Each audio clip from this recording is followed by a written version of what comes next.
Boa tarde, que a graça e a paz do nosso Senhor Jesus Cristo vivo venha guardar nossa mente e o nosso coração nesse dia maravilhoso chamado hoje, mais um dia para a gente meditar nas Escrituras, né? Hoje nós lemos na leitura bíblica diária 3 capítulos do livro de 2 Samuel, aos quais nós vamos estar comentando aqui um pouquinho e que o Espírito Santo conduza toda a nossa conversa, amém? Senhor, nós entregamos todo esse tempo ao Senhor e tudo que seja falado aqui não sejam palavras humanas, Senhor, de conhecimento humano, mas sejam palavras cheias do poder do Teu Espírito que vão alcançando o nosso coração e transformando a nossa vida em nome de Jesus. Dona Piedade, minha querida, seja bem-vinda. Ontem a senhora entrou? Parece que tem um tempão que eu não falo com a senhora, tá tudo bem? Gente, vamos falar um pouquinho sobre a leitura bíblica de hoje. Hoje nós lemos o capítulo 7, 8 e 9. Tem muita coisa para falar, mas eu queria contar para vocês que eu até deixei minha arma de guerra no meu carro, meu marido saiu nele. E hoje eu tô sem aquela arma, mas eu tenho outras armas. E eu tava com essa outra arma minha de guerra mais antiga, que é essa Bíblia aqui, e eu queria mostrar pra vocês que ela tava aberta exatamente onde falava de Obed-Edom, lá em 1 Crônicas. Eu falei, eu vou ter que mostrar pros irmãos, gente. Nós falamos sobre Obed-Edom, né? Lá em 1 Crônica nós vamos ver várias genealogias, divisão de quem trabalhava no templo, os trabalhadores, quem foi selecionado, os levitas. E eu achei, aqui estava aberto nessa página aqui de uma leitura que eu fiz há alguns anos. Preste atenção no texto. Os filhos de Obed-Edom foram esses: Semaías, Josababe, Joá, Sacá. E aí ele fala, e todos esses, o oitavo, porque Deus o tinha abençoado. Também seu filho Semaías nasceram filhos que dominaram sobre a casa de seu pai, porque foram homens valentes. Uau! Novamente, versículo 7 fala, com seus irmãos, homens valentes. Todos esses foram filhos dos irmãos de Obed-Edom. Ele, seus filhos e seus irmãos, homens valentes e de força para o ministério, ao todo 62. E aí aqui fala mais um pouquinho também. Destes se fizeram as turmas dos porteiros, alternando os principais dos homens da guarda, juntamente com seus irmãos, para ministrarem a casa do Senhor. Gente, ontem só não veio, né, Dona Piedade? Eu tô aqui pensando, engraçado, eu senti falta de Dona Piedade. Boa tarde, Soraya, minha querida, Deus te abençoe. Soraya comprou um dicionário, glória a Deus. Que Deus aumente a nossa fome e a nossa sede por Ele, amém? Que Deus aumente a nossa fome e a nossa sede por Ele. Então, pessoal, o que eu quero dizer sobre Obed-Edom? Aquele homem recebeu em sua casa a presença de Deus e ele honrou tanto aquela presença.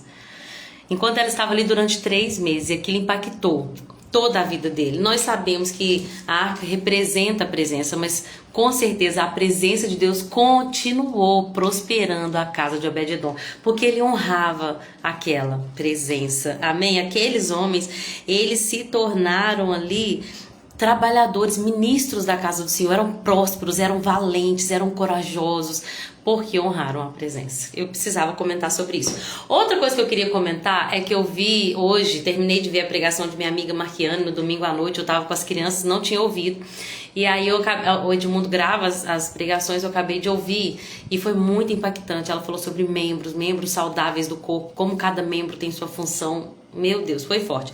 Ela citou uma passagem de Gálatas que eu queria ler para vocês, lembrando daquela passagem onde os soldados de Davi lutam contra os soldados de Saul, os 20 ali, né? Joabe versus Abner. E aí, quando os 20 vão lutar, todos morrem. Quando ela leu esse versículo, eu me lembrei na hora. Deixa eu só colocar aqui que eu não tinha colocado. Não useis da sua liberdade para ocasião a carne. Esse aqui mesmo. Olha aqui, gente. Gálatas 5:13. Porque vós, irmãos, foste chamados à liberdade, porém não useis da liberdade para dar ocasião à carne. Sede antes servos uns dos outros, pelo amor. Porque toda lei se cumpre em um só preceito, a saber, amarás ao teu próximo como a ti mesmo. Se vós, porém, vos mordeis e devorais uns aos outros, vede que não sejam mutualmente mutuamente destruídos. Uau! Confirmou demais aquilo que o Senhor colocou no nosso coração com essa leitura de Joabe versus Abner. Os 20 que lutaram, os 20 se destruíram. Deus não nos chamou para lutarmos uns contra os outros, para nos mordermos e devorarmos e sermos mutuamente destruídos. Deus nos chamou para servirmos uns aos outros pelo amor, que é o vínculo da perfeição, amém? Você, com seus ensinamentos, me motivou a conhecer mais a palavra e aprender sempre. Soraya, nossa, assim, é uma alegria do meu coração. Esse é o verdadeiro fruto. Não é que ser um único instrumento, mas colocar no coração das pessoas esse desejo ardente de ir elas mesmas e de cavar e de procurar esse tesouro. Eu ganhei meu dia com essa mensagem, viu? Glória a Deus. Esse é o fruto, o fruto. A Bíblia diz que Jesus vai ver o fruto do penoso trabalho, vai se alegrar. E eu tô vendo um pequeno fruto do trabalho ministrando aqui e eu me alegro com isso. Glória a Deus. Então, voltando à leitura de 1 Samuel, capítulo 7, 8 e 9. A Bíblia diz, gente, que Davi já era rei. Aqui Davi já era rei de todo Israel. Lembram que ele reinou em Hebron 7 anos e meio e depois ele foi chamado para reinar em todo Israel, cumprindo a palavra do Senhor. A Bíblia diz então que ele teve descanso. Os inimigos dele foram derrotados, mas agora tem uma indignação dentro de Davi. Ele fala, não faz sentido, gente. Olha, minha casa é um palácio, eu moro numa casa que é construída com madeira de cedro, é a madeira mais rara, mais especial, uma madeira cara. Eu moro numa casa, eu tenho descanso, eu tenho conforto. E Deus, embora tenha sido tão difícil eu conseguir trazer a arca para perto de mim, para morar aqui junto comigo em Jerusalém, mas não faz sentido a minha casa ser uma casa tão linda, tão bela, tão adornada, e a casa de Deus ser uma barraca. Porque naquela época, para colocar a arca, ele só montou ali, né, o que é chamado de o tabernáculo de Davi. Era uma tenda onde havia toda aquela adoração, que depois nós vamos chegar lá, vamos falar sobre isso, os levitas, os turnos. Mas não tinha um templo. Davi pensou, se eu moro nessa casa de madeira de cedro, vamos construir um templo recheado de pedra preciosa, coberto de ouro, ouro no teto, ouro nas paredes, por dentro. Vamos pegar assim, vamos construir a casa, vamos! É isso que eu quero fazer. Se eu moro num palácio, eu vou construir para Deus um templo. Ele chama o profeta Natan porque ele sempre consulta a Deus, né? E aqueles homens eram homens ali que eram instrumentos de Deus, homens que amigos de Deus, né? O profeta, a palavra profeta, quando você vai pesquisar, você vai ver que ela tem em suma esse significado. O profeta era um amigo de Deus. Ele chama o profeta Natan, e o Natan, gente, isso é uma coisa muito intrigante. Deus sempre me faz lembrar dessa passagem com esse princípio, né? Sempre falando de princípios aqui. O Natan fala com ele, Davi, muito de Deus. Davi de Deus. E isso que você tá falando é muito de Deus, Davi. Pode ir e faz tudo que tá no seu coração. O que tiver no teu coração, você faz. Deus é contigo, tu és segundo o coração de Deus, pode ir e faz. O Natan aprova. Porque, gente, fala a verdade, não parece ser uma coisa assim. A intenção é maravilhosa. Você tá falando que você vai construir para Deus um templo, que você vai gastar dinheiro, vai gastar pedra preciosa, recurso do governo, você vai investir na obra de Deus. Lindo. Pode ir, que é de Deus. Só que quando Natan vai embora, a Bíblia diz que Deus vai falar com ele. Naquela mesma noite, a palavra do Senhor veio a Natan. E Natan vai falar, Deus vai falar com Natan, você vai dizer assim para o meu servo Davi. Você vai me edificar uma casa, Davi? Eu tenho habitado em barracas, eu tenho habitado em tendas, desde o dia que eu fiz subir o povo de Israel. Eu levantei líderes, nunca pedi para ninguém construir uma casa para mim, Davi. Eu tenho cuidado do povo de Israel, ele cita o período dos juízes. Mas agora sim diz o Senhor ao meu servo Davi. Lembra que Davi, você não é o meu rei Davi, é o meu servo Davi. Assim diz o Senhor dos Exércitos, eu te tomei por detrás da malhada, de trás das ovelhas, para que fostes o soberano sobre o meu povo, sobre Israel. Lembra, Davi, de onde eu te tirei? Eu te tirei de trás daquelas poucas ovelhas, como disse seu irmão ali na batalha. Fui eu que te tirei do pasto, como pastor de ovelhas, para ser o pastor de todo um povo, para se tornar o príncipe, o soberano sobre toda uma nação. Fui eu que fiz isso contigo, eu destruí os seus inimigos, eu fiz grande o teu nome. como é grande o nome dos grandes na terra. Preparei um lugar para o meu povo, para Israel. Vou plantar Israel para que habite nesse lugar. Não vai ser removido mais. E desde o dia em que mandei que houvesse juízes sobre o meu povo de Israel, a ti, porém, dei descanso de todos os seus inimigos. E saiba, Davi, eu te estabelecerei uma casa. Casa aqui, gente, significa uma dinastia. Eu vou te dar uma posteridade, uma descendência. E aí ele vai falar uma coisa, aqui Deus vai fazer uma profecia que é chamada de uma profecia na teologia de dupla referência, ou uma profecia de duplo cumprimento. Como que funciona isso? Tem profecias bíblicas que elas vão se cumprir para um período específico, mas que elas têm uma dupla referência. É como se fosse um gráfico assim, temporal. Ela vai se cumprir aqui na linearidade, mas ela vai se cumprir no futuro também. Como assim? Por exemplo, uma profecia de dupla referência. A Bíblia diz, um menino nasceu e um filho se nos deu, né? Na virgem foi concebida aquele menino. Essa profecia se referia no tempo ali de Isaías a um menino que de fato nasceria. Mais na frente vai falar que esse menino, antes que ele saiba discernir, os reis de Israel seriam derrotados. E isso de fato aconteceu. Mas essa profecia que fala de um menino que nasceria de uma virgem, ela foi se cumprir novamente ali, não que tenha nascido de uma virgem naquela época, mas um menino naquela época nasceu, e antes que aquele menino soubesse discernir ali o que era certo e o que era errado, os reis de Israel foram de fato derrotados. Mas lá na frente a profecia foi completamente concluída. O menino de fato veio da virgem e ele é o nosso Messias. Então o que eu quero dizer? Nós vamos ler aqui uma profecia que tem dupla referência. Deus vai se referir a Salomão para Davi, mas existe uma outra referência que vai acontecer lá na frente, que essa profecia é messiânica, se refere também a nosso Senhor Jesus. Deu para entender? Profecias de dupla referência. Outra profecia, outro exemplo, por exemplo, é Mateus 24. Quando Jesus vai falar ali dos tempos do fim, ele está se referindo à destruição de Jerusalém, que aconteceu no ano 70 depois de Cristo, mas também tem uma referência ali aos tempos do fim. Então, profecias que se cumpriram em um tempo específico, mas que tem um outro cumprimento, dupla referência. Amém? Vamos entender então isso aqui como uma profecia que Deus está falando de Davi para o Salomão. Olha o que ele vai falar para Salomão.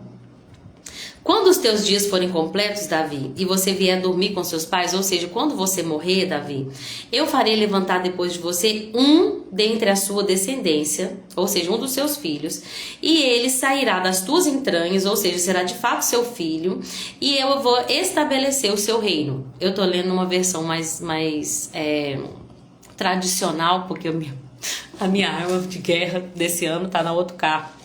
Falhei de não pegá-la, então tá no carro, na verdade. A minha arma tá no carro e o Edmundo não tá aqui agora. Então, por isso que tá essa tradução um pouquinho diferente, tá? Da que eu tô acostumada a ler com vocês aqui.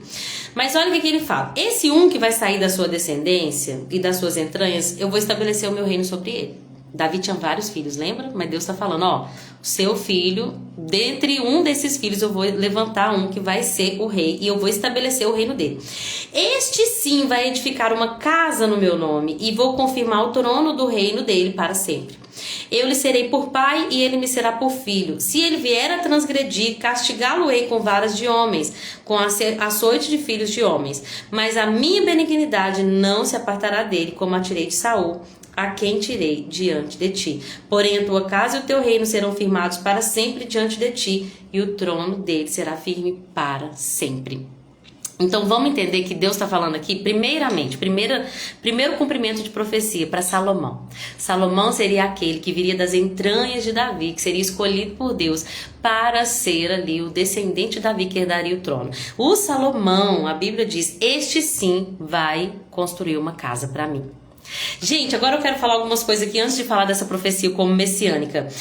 Lembra que eu falei ontem que as nossas intenções diante de Deus, elas podem ser até boas, mas nós temos que seguir não apenas intenções, mas a vontade de Deus, o mandamento de Deus. Davi tinha uma intenção aqui santa. Gente, que intenção maravilhosa. Eu quero me gastar para construir para Deus uma casa. Mas Deus vai falar para ele: Davi, você não vai fazer isso. Vai vir um de você, este sim, vai construir uma casa para mim, mas não será você. O que eu quero dizer, gente, com tudo isso? Primeiro, começando de Natan. É interessante porque Natan era um homem de Deus. Quando Davi fala isso, Natan, pela carne, por aquilo que ele já estava acostumado a ver, por aquilo que ele ouviu, diante de todo o conhecimento dele como profeta, ele vai dizer para Davi: Davi, pode ir, pode seguir o teu coração, Deus é contigo. Deus sempre fala comigo. E sabe por quê, gente? Pessoas erram, pessoas falham. Pode ser o maior profeta, sabe, aquela mulher usada, poderosa. Natan, ele foi poderosamente usado por Deus. É o profeta Natan ou Gade, me confundi aqui agora. Quando Davi com Batseba, ele vai lá e fala: esse é você. Ai, quem souber aí me fala, gente. Eu não tô com minha Bíblia, eu tô tão perdida com essa outra aqui, meu Deus. É, por isso que a gente tem que estar com nossas armas, né, gente?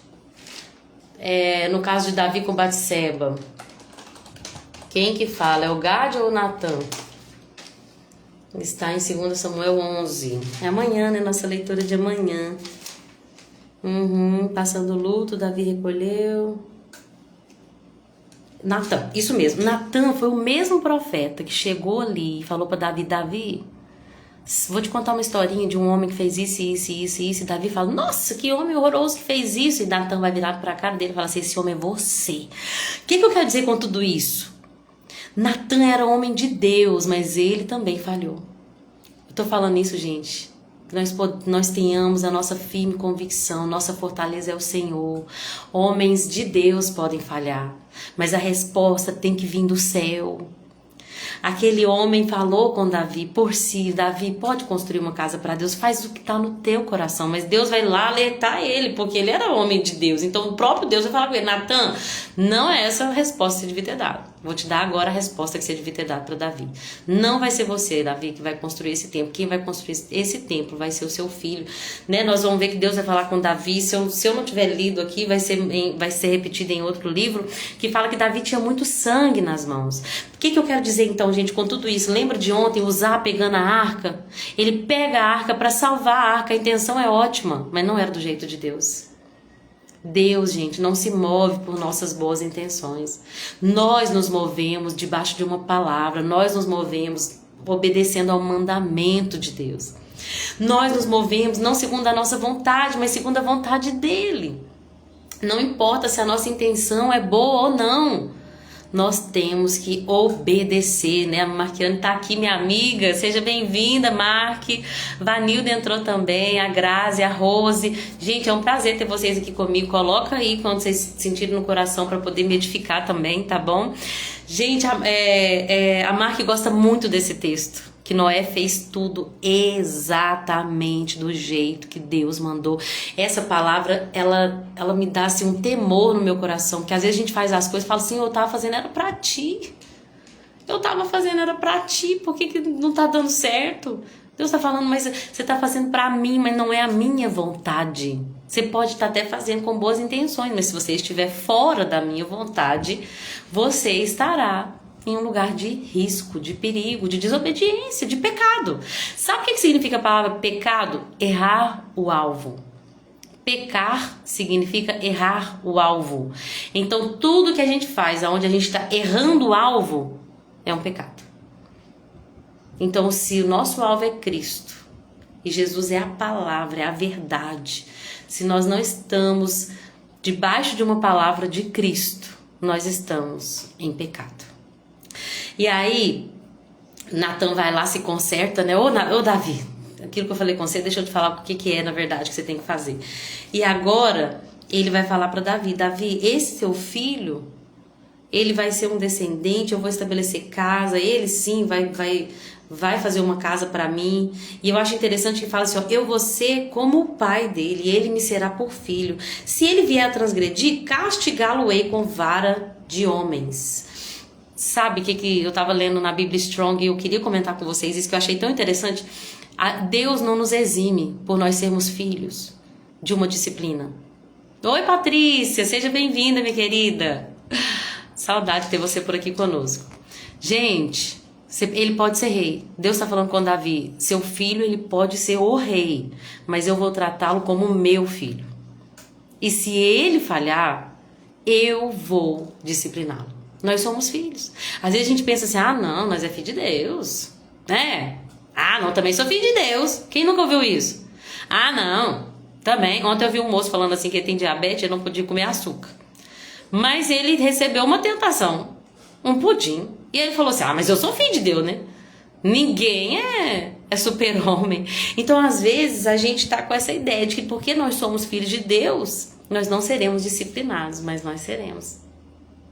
Ele tá falando, eu vou ser o pai dele, mas se ele transgredir, eu também o disciplinarei. Que foi exatamente o que aconteceu com Salomão, né? Salomão veio a transgredir e ali logo depois do reinado de Salomão, o reino foi dividido. Nós podemos ser filhas amadas, mas isso não tira de nós a disciplina do pai. Vai ter dias que o pai vai nos disciplinar, gente. E a disciplina, a vara, ela dói, mas é por amor. Porque o pai só disciplina o filho que ama. Se ele não disciplina, não é filho, é bastardo. Já viu aquela pessoa... Você já viu quando o menino tá fazendo... Eu já passei por isso, que a menina tá fazendo aqui a bagunça e fala, no supermercado, fazendo aqui a pirraça no supermercado, você fala, graças a Deus que não é meu filho, porque senão eu teria que disciplinar, que deixa com a mãe, né? E quando o filho é meu, gente, aí eu tenho que, vem cá aqui, não pode, vem aqui, tá errado. Olha aqui, se você continuar assim, você vai ter que ser disciplinado, que você tá fazendo errado. Dá trabalho disciplinar, mas se a gente ama, a gente precisa disciplinar. O pai nos disciplina, amém? Agora eu quero falar dessa profecia como messiânica. Nós vamos ler ela toda de novo, apontando para Jesus. Por que aponta para Jesus? Aqui tá falando que Deus iria tirar um dos filhos de Davi. Lembra aquele cego dizendo assim, filho de Davi, tenha misericórdia de mim. Ele gritava, Jesus, filho de Davi, tenha misericórdia de mim. Porque Davi, ele vem Jesus, ele vem da descendência de Davi, né? Jesus não vem da descendência de Salomão, ele vem da descendência de Natan, como é que é, gente? Fugiu agora. Mas é isso. Eu não sou como meu marido, gente. Não guardo tudo. Filho de Davi, descendência de Jesus. Procura no dicionário depois aí. É isso. Deixa eu ver aqui, gente. Um dos descendentes de Natã, filho de Davi, foi Matatá, que é estudado em Lucas 3, na genealogia de José, pai de Jesus. Isso mesmo. Davi tinha um filho chamado Natã, mesmo nome do profeta, né? E vem de Natã a descendência de Jesus. Então vem de Davi. Que vai ser esse que nós vamos falar aqui. Olha, presta atenção, gente. Quando os teus dias forem completos, Davi, e vieres a dormir com seus pais, então farei levantar depois de ti dentre a tua descendência. Ele vai sair das tuas entranhas e eu vou estabelecer o reino dele. Este edificará uma casa em meu nome e eu confirmarei o trono dele para sempre. Eu lhe serei por pai e ele me será por filho. Se ele vier a transgredir, castigá-lo-ei com varas de homens. Jesus não transgrediu, mas ele levou sobre si a nossa transgressão.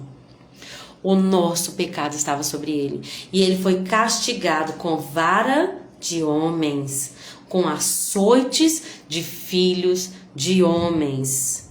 Mas a minha benignidade não se apartará dele, como a tirei de Saul.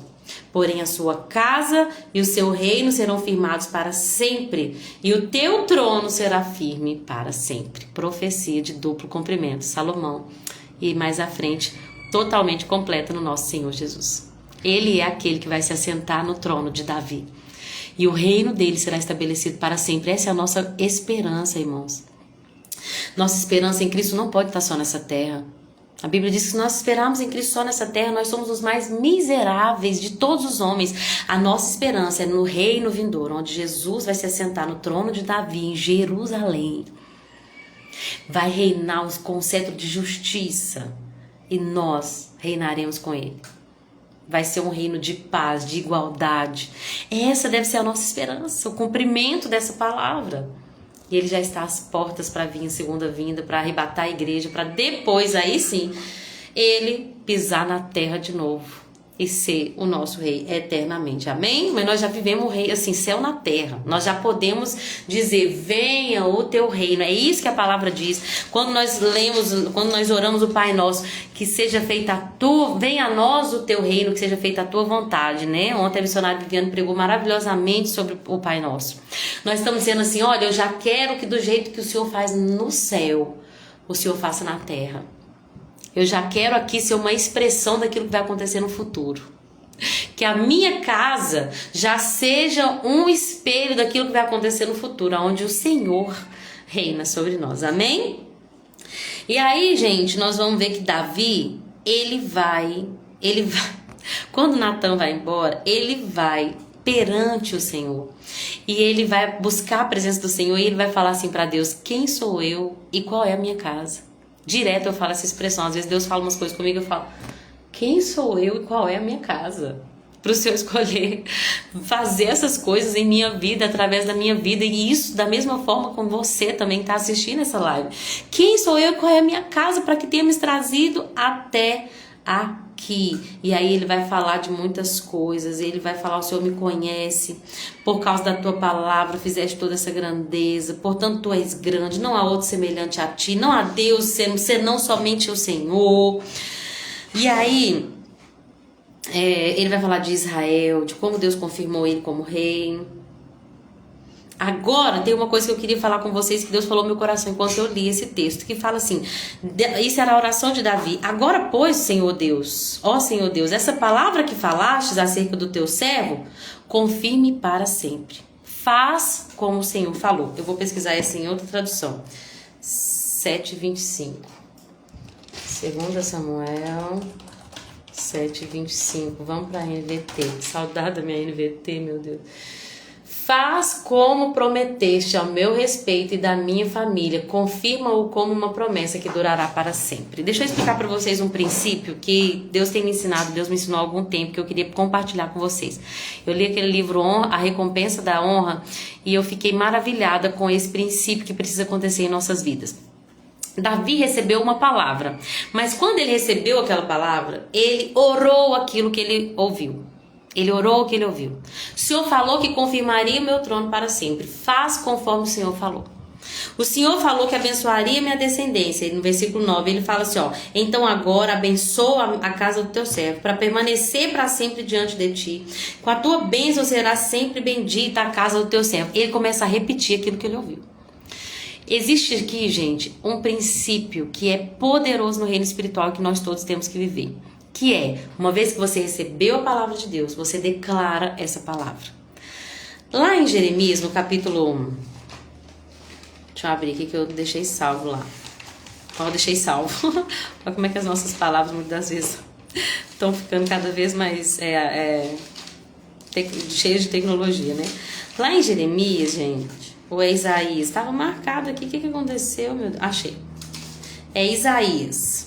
Isaías capítulo 55, verso 11, verso 10 diz assim, porque assim como desce a chuva e a neve do céu, e para lá não tornam, mas regam a terra, e a fazem produzir e brotar, e dar semente ao semeador, e pão ao que come, Marquiane, semente ao que semeia, e pão ao que come, olha o mistério. Ó, a chuva vem do céu, ela não volta para lá, mas ela vem e ela ela rega a terra e ela faz produzir e brotar. E aí ela dá semente para o semeador e pão para o que come. Assim será a minha palavra, diz o Senhor, que sairá da minha boca, não voltará para mim vazia, antes fará o que me apraz e prosperará naquilo que eu a enviei. Gente, quando eu soube disso eu fiquei assim, maravilhado. E eu preciso compartilhar isso com vocês, para vocês colocarem em prática na vida de vocês. No livro A Recompensa da Honra, ele cita, por exemplo, o caso de Rebeca. Deus tinha um plano de uma descendência maravilhosa vindo de Abraão. Só que Abraão casa com Sara, tem Isaac, né? Lembra que Sara era estéril, ou seja, precisou-se ali de uma intervenção divina para que cumprisse a promessa de Deus. Cumpriu-se a promessa. Isaac vai se casar com Rebeca. Quando Isaac casa com Rebeca, quando Deus escolhe Rebeca dentre todas as mulheres, vocês acham que Deus falhou? Não falhou. Por quê? Porque o servo de Abraão, lembra que ele fez todo um... Senhor, me mostra quem que é a mulher e tal. Se ela fizer isso, quando ela chegar aqui, se ela fizer aquilo, pediu toda uma confirmação. Enquanto ele orava, a Rebeca chegou. Ou seja, do jeitinho que o servo de Abraão pediu, Deus mostrou. Essa a esposa de Isaac. Quem era a esposa de Isaac? Rebeca. Deus escolheu. Como que ela era? Ela podia ter filho, gente? Não podia ter filho. Ela era o quê? Estéril. Mas tinha uma bênção sobre a vida de Isaac. O que Isaac precisou fazer? A Bíblia diz, Isaac orou e Deus concebeu que Rebeca engravidasse. Então, gente, ter uma promessa não não quer dizer que você vai recebê-la de forma automática. Você tem que tomar posse daquilo que Deus falou a seu respeito. E às vezes a gente, por uma falsa humildade maquiada de incredulidade, a gente fala assim, Deus falou, né? Se for vontade dele, vai acontecer, não sei quando. Se não acontecer também tá tudo bem. Porque não é que eu não tenho expectativa assim nisso, mas que seja... Gente, se Deus falou acerca da minha e da sua vida, nós temos que tomar uma atitude, que é a palavra de Deus veio e ela não volta vazia. Deus falou assim, ó, um exemplo, o seu ventre vai frutificar e você não vai ser estéril mais. E aí, a mulher que é estéril, ela vai falar assim, ó, a partir de hoje, o meu ventre, ele vai frutificar. Eu serei uma alegre mãe de filhos. Ela tá vendo? Não tá vendo, mas recebeu uma palavra. Ela vai devolver a palavra. A promessa que você recebeu, você não vai acessá-la automaticamente, você vai acessá-la intencionalmente através de oração e confissão daquilo que Deus falou a seu respeito. Meu Deus, isso é muito forte. A Bíblia diz lá em Salmo 116, crie, portanto, falei. Crie, portanto, falei. Se aquilo que Deus falou a seu respeito, você crê, você quer? Porque ela não vai vir para todo mundo, não. Ela vai vir para os que acreditam e confessam. Inclusive, em 2 Coríntios 4,13, o Paulo vai repetir essa palavra que o salmista fala. Crie, por isso falei. Recebeu promessa? Começa a declarar com seus lábios. Gente, a nossa palavra, ela tem poder. Ela é uma semente. É como a chuva que vai regando a terra e fazendo brotar.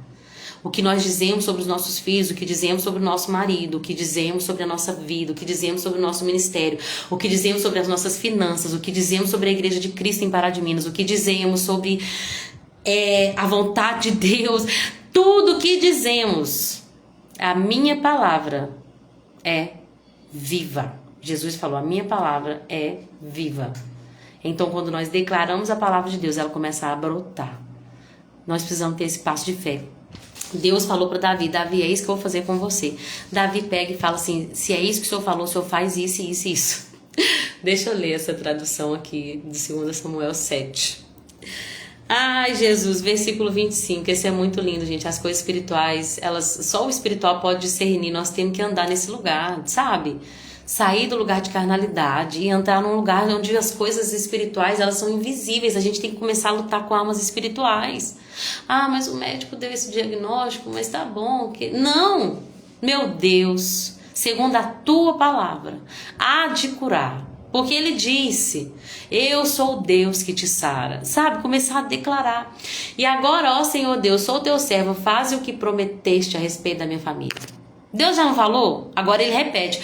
Faz o que o Senhor prometeu acerca da minha família. O Senhor falou que nossos celeiros vão ser cheios, vão ser fartos. Então o Senhor faz o que o Senhor prometeu acerca da minha família. O Senhor falou que meus filhos vão sair, não vão ser desviados mais, que eles vão ser missionários, homens e mulheres de Deus.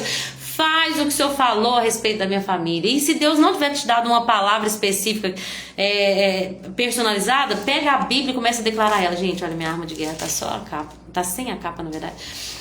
O que Deus disse a respeito de mim e de você? Tá aqui, ó. Essa é a palavra. O Senhor falou assim, ó, a sua família será a família bendita do Senhor. Então é isso que eu declaro sobre a minha família.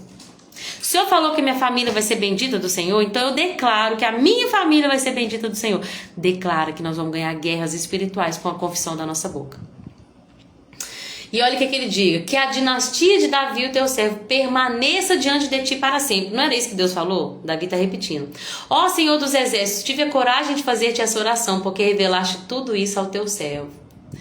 E o Senhor mesmo disse, olha Davi repetindo, o Senhor mesmo disse, farei uma casa para você, uma dinastia real.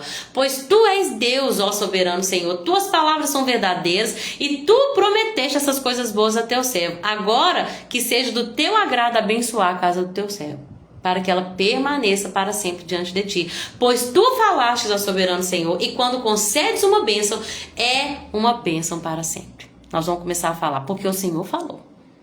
O Senhor falou isso. O Senhor falou sobre a minha vida e a minha casa, é isso. Então o Senhor vai cumprir, porque o Senhor e a tua palavra é verdade.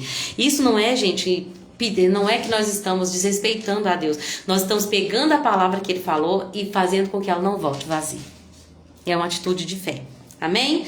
Capítulo 8, gente, vai mostrar como que Davi foi vitorioso. E ele foi ali, vai mostrar a extensão do reino de Davi. Davi, ele foi sendo o que Deus chamou ele para ser, um conquistador. Deus chamou ele para ser um guerreiro. Ele começou a lutar contra os filisteus, os moabitas, o rei de Zobá, que era Hadadezer, os sírios vêm, ele luta também, depois ele vem com Amaleque, Amon, e tudo que ele ganhava, gente, nas batalhas, a Bíblia diz que consagrava Davi ao Senhor. Davi começou a amontoar riquezas ali, gente, consagrar a Deus. Essa riqueza... Ele construiu também palácios, ele também teve uma mesa farta, ele teve riquezas, mas ele começa a juntar muita coisa para que Salomão faça o templo, gente. Olha que coisa linda. Davi entendeu, não vai ser eu que vou construir, eu não vou ter a alegria e a graça de ver esse templo pronto, mas eu vou fazer parte disso. Eu vou fazer parte disso. Ele começa a juntar, gente. Quando Salomão vai fazer o templo, vai construir o templo, né? Liderar a construção do templo, Davi tinha separado tanta coisa para essa obra. O coração de Davi é um coração que precisa ser imitado por nós, um coração que honra a presença. Eu posso estar nesse palácio, mas o meu Deus não vai ficar em qualquer lugar. Eu honro a presença. Eu honro a presença dele. Eu posso ter tantas coisas, mas e Deus? O que Deus tem recebido de mim, da minha casa, da minha família? Será que nós temos honrado a presença de Deus? Às vezes quando eu tô na igreja, eu chego e às vezes eu tô tão na correria que às vezes quando eu paro eu falo, pera, eu preciso sentir a presença aqui. Ah, o que está acontecendo? Tem que fazer aquilo, e tem um irmão precisando aqui, e tem aquilo, e tem um louvor, e tem a pregação, e tem... Pera, a presença dele está aqui. E às vezes a gente tem que parar para honrar a presença. Amém? Capítulo 8 vai mostrar muito sobre isso. A Bíblia diz outro versículo que eu acho muito interessante, que fala que Davi, o Senhor guardava Davi por onde quer que ele ia, gente. Ele lutava e Deus guardava aquele homem. O Senhor ajudava Davi onde quer que ele ia. Repete esse versículo. E aí fala um pouquinho sobre o reinado dele, quem eram, né, os oficiais, quem eram o escrivão. Fala que os filhos de Davi eram ministros. E aí a gente tem um capítulo 9, que não é muito grande, porque eu já falei 40 minutos. Gente, eu gosto muito de falar da Bíblia. Eu falo muito em geral, mas falar da Bíblia é maravilhoso. No capítulo 9, nós vamos ver uma história linda. Vocês lembram que Davi tinha feito uma aliança com Jonatas lá atrás? Jonatas vê Davi. Eu queria que minha Bíblia estivesse aqui, porque eu marco tudo. É tão mais fácil. Jonatas vai fazer uma aliança com Davi e ele fala, Davi, um dia você vai ser rei. E eu te peço, haja com lealdade comigo, só que na verdade ele morre, né? E com os meus filhos. Você vai ser o rei. Eu não vou lutar pelo trono. Mesmo eu sendo de direito de descendência, por ser filho de Saul. Eu já sei que Deus te ungiu. Eu te peço, age com benevolência com a minha casa.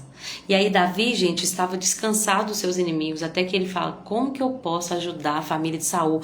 Olha que interessante. Ele fala de Saul e também de Jonatas. Ele não fala assim, Saul que se exploda, mas Jonatas eu tinha uma aliança, então não. Mesmo depois da morte de Saul, Davi honrava aquele homem. Gente, que Deus nos ajude a alcançar esse coração. Ele fala então, há alguém ainda que ficou da casa de Saul para que eu faça benevolência por amor a Jonatas, né? Então ele fez por amor a Jonatas, mas honrando Saul. Então não está errado o que eu tinha acabado de falar. E aí, gente, um servo da casa de Saul, que era Ziba, ele chama e ele vai falar: tem um filho de Jonatas, que é o Mefibosete. Ele é aleijado por consequência, né, do pecado do pai, porque quando o pai morreu, quando o avô morreu, a serva pegou ele, deixou ele cair e ele ficou aleijado das pernas. E hoje ele vive em Lodebar. Essa palavra Lodebar, vocês lembram um dia que eu falei que eu ia mostrar um site para vocês? Que tem como pegar as palavras, tem como ver referência, tem como ver comentário bíblico. Esse site é NepSearch, eu vou mostrar para vocês aqui. É esse site aqui, ó, NepSearch. Eu tava até vendo aqui Lodebar, Bíblia Interlinear, NepSearch. Aí se a gente coloca aqui o versículo, ó, e ele abre, coloca no texto original e a gente clica em cima da palavra, eu peguei aqui, ó, Lodebar. Quando você clica em cima da palavra, vem aqui pro Strong, que é o significado de cada palavra, né? Lodebar significa não pasto. Não pasto. E aqui, só para mostrar para vocês, aqui embaixo, ele aparentemente é um site espírita, então vai ter referências de livro espírita, então a gente tem que ter muito cuidado, né, para poder olhar, assim, as referências. Embaixo vai ter essa referência de livro espírita, mas tem muitos comentários aqui que são homens, assim, gigantes da fé, cristãos verdadeiros, como esse Beacon, o Champlin, a Bíblia Genebra, esse Henry aqui, o John Wesley, o Shedd também eu conheço. E às vezes a gente pode vir aqui, ó, por exemplo, o que o Wesley falou, John Wesley falou sobre esse texto. E aí vai falar ó, a bondade de Davi. E aí a gente pode, sim, tem muita coisa, gente. O que o Shedd falou, o Russell Shedd é uma bênção, um homem de Deus também. Vai ter os comentários sobre o capítulo. É muito bom. Eu tinha falado naquele dia e sumiu. Tem dia que some, gente. Tem dia que dá um branco. Gente, Lodebar, então, significa não pasto. Era uma terra onde as pessoas iam, principalmente os rejeitados. Aquele homem era um aleijado. Naquela época, gente, pessoas que tinham deficiência. Se hoje em dia, com toda a acessibilidade, com todo o trabalho, né, o tempo, né, foi conquistando para pessoas que têm qualquer tipo de deficiência, se hoje ainda é desafiador, imagina aquela época. Mesmo sendo, na verdade ele era neto do rei Saul, que tinha sido ali rejeitado por Deus. Então ele era rejeitado, gente, em todas as esferas. Não só pela família de onde ele vinha, mas também porque fisicamente ele era um homem aleijado, ou seja, ele era incapaz em muitos sentidos. Eu tô rindo assim, por quê? Porque nós somos como Mefibosete. Nós herdamos o pecado de nosso pai, que quem é o pai de todos? É Adão. Herdamos ali de Adão uma carne corrompida, tá vendo que eu falo que às vezes foge tudo? A gente herda de Adão essa corrupção mesmo. Vou falar assim que eu tô esquecendo tudo agora. A gente herda o pecado. O pecado vem junto conosco. Né? Por quê? Porque nós somos descendência de Adão. Mas aí Deus enviou um novo Adão. Aquele que por meio dele nós temos um novo nascimento. E agora nós recebemos através do novo nascimento não apenas uma natureza, é isso que eu queria falar, uma natureza pecaminosa, mas nós recebemos a natureza divina, uma nova natureza. Não apenas agora uma natureza carnal, mas uma natureza espiritual. É isso que acontece quando a gente recebe Jesus. Quando a gente recebe Jesus em nossa vida, nós que já somos seres carnais, agora temos uma nova natureza. Podemos ser guiados não só pela carne, mas por meio do Espírito. Assim como a nossa carne cresce e se desenvolve, o Espírito também deve crescer e se desenvolver. Por isso que é um processo, né? A gente não fica pronto no batismo. A gente começa a entrar num processo de nova natureza. Essa nova natureza precisa ser alimentada para que então, de fato, nós cheguemos a essa estatura de homem perfeito, de varão perfeito, que a Bíblia diz que vai acontecer na volta de Cristo, né?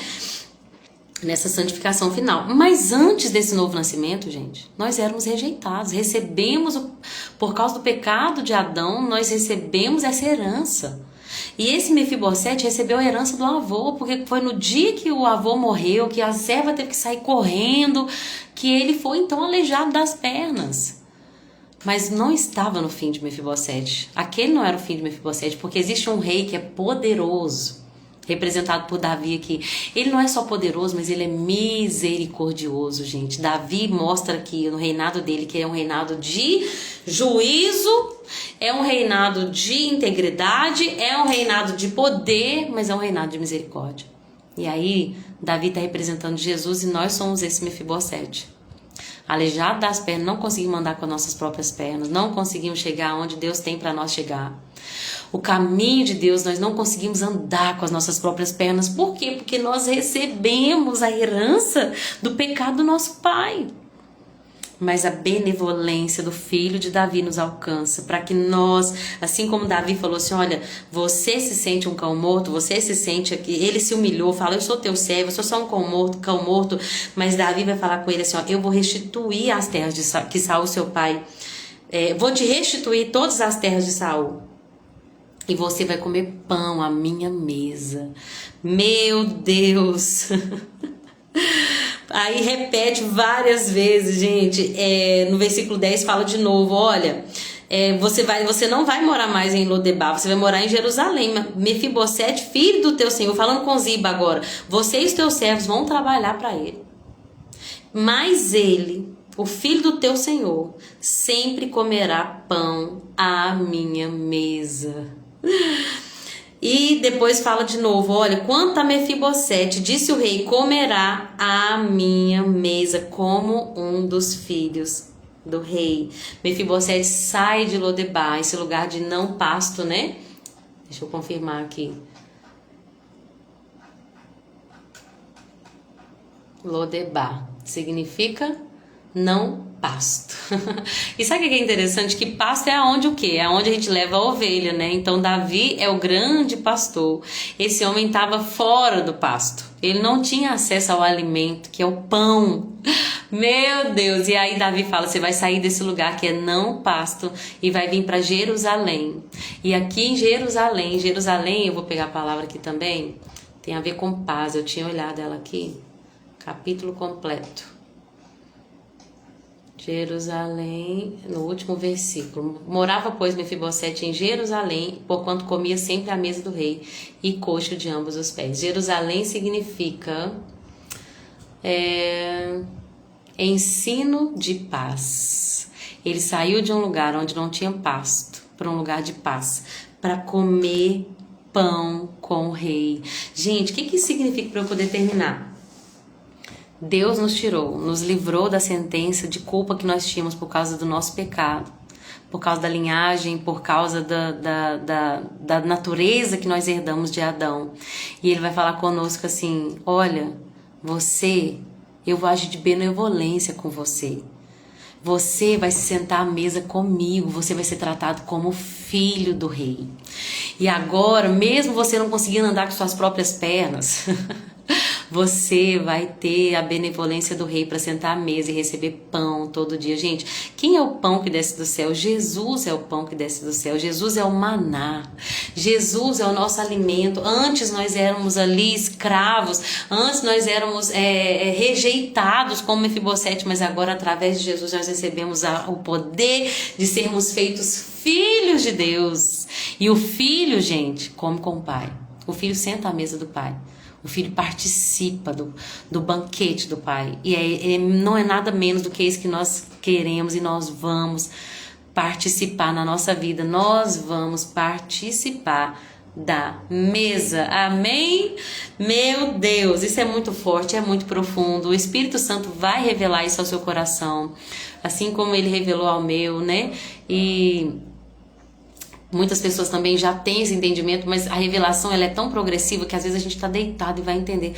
É isso, o mundo não tinha nada para me oferecer, eu estava num caminho de tristeza, não tinha pasto, não tinha alimento, mas agora eu consigo participar das coisas espirituais, das coisas celestiais. A mesa do rei, gente, simboliza não o que Deus pode comprar para nós nessa terra, não o que nós podemos receber de Deus nessa terra, mas das coisas espirituais, de bênçãos espirituais, de acesso àquilo que nós não podíamos acessar com as nossas próprias pernas, amém?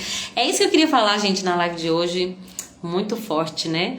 Tô aqui falando há 50 minutos, mas eu creio que foi uma live muito edificante, eu espero que vocês tenham sido edificadas também, quero honrar a vida daquelas que ficaram até o final, a Soraya que entrou no início, ficou até o final, Deus te abençoe, viu?